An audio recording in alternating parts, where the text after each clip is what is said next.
اعوذ بالله من الشیطان الرجیم. بسم الله الرحمن الرحیم. درنو قدرمنو مینوالو او خوږو ماشومانو، السلام علیکم ورحمت الله وبرکاتو. نن زما د موضوع عنوان دی صبر کول.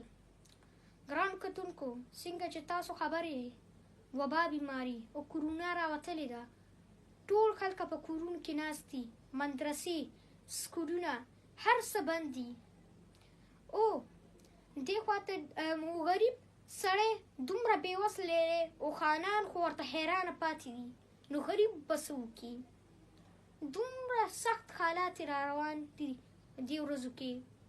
او ګران کتونکو، څنګه چې تاسو ګورئ، په دې دنیا کې خدای پاک 3 قسمه مخلوقات پیدا کړي دي. یو هغه مخلوق دی پیلنی چې کوم بېغمه ناست دي، غم ورسره د څه شي نه وي، هغه څه دی خدای پاک بخلي، هغه به جنت ته ځي. دویم هغه مخلوق دی چې په چا باندې غم وي، خدای پاک پې خوشحالي حرامه کړي، د دوزخیان دي، ډېرې مونږ په هغو کې نه حسابوي. درېیمني هغه خلک دي چې کوم خپل پرچه پاس کوي د آخرت دپاره او جنت ته ځان رسوي. ګران کتونکو، نن سبا زمونږ باندې دومره بد حالات را روان، دومره بد حالات چې څه ووایم.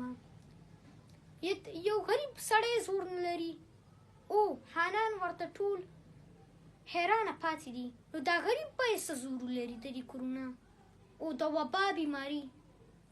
ګران کتونکو، دا ستاسو نه درخواست دی، تاسو دې غریبانان، یتیمانان او بېوسله خلکو سره کومک وکړئ.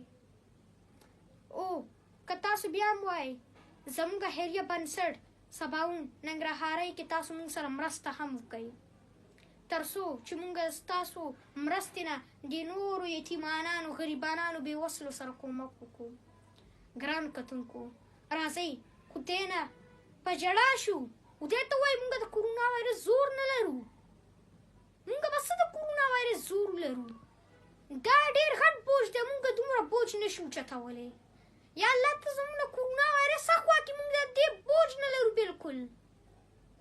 ګران کتونکو، تاسو خدای ته په ژړا شئ، خدای ته د زړه نه معافي وغواړئ چې دا کرونا وایرس اخوا کړه، موږ بلکل زور نه لرو، دا ډېر غټ بوج دی، ټول په کورونو کې ناست دي، نه کاروبار شته، نه روزګار شته، غریبانان، یتیمانان ټول ژاړي، ورسره څه شی نشته چې ویې خوري. ګران کتونکو، تاسو ته بیا هم وایم، کله ستاسو په ګاونډ کې داسې یو کس وي بېوسله غریب، تاسو نه درخواست دی چې هغه سره کومک وکړئ، تاسو ورسره کومک وکړئ، خدای پاک به تاسو سره قیامت په ورځ د دې اجر درکړي. والسلام علیکم ورحمت الله وبرکاتو. د ستاسو ورور سالار ننګرهاری.